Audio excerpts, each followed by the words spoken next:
Hello, ఎలా ఉన్నారు అందరూ? ఈరోజు సొరకాయ పచ్చడి చేస్తున్నాను నేను. అంటే ఆనపకాయ అనమాట. కోనసీమ సైడ్ ఆనపకాయ అంటారు.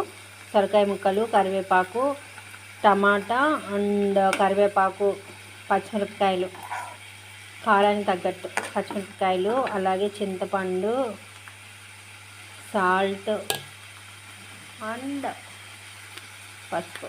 కలర్ఫుల్గా ఉంటుంది. పసుపు, కొత్తిమీర ఉంటే కొత్తిమీర కూడా వేసుకోవచ్చు. ఇక్కడైతే నాకు లేదు, అందుకని నేను కొత్తిమీర వేసుకోవట్లేదు. ఇవన్నీ బాగా ఫ్రై చేసుకొని మిక్సీ పట్టుకోవాలి. పచ్చివాసన పోయేంత వరకు బాగా ఫ్రై చేసుకున్నాం కదా.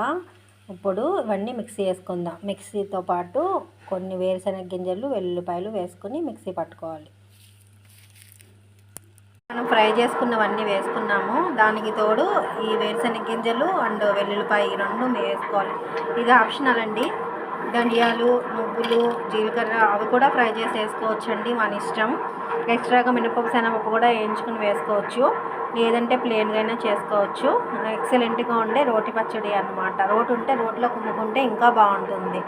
ఇప్పుడు గ్రైండ్ చేసిన తర్వాత ఎట్లుందో చూద్దాం.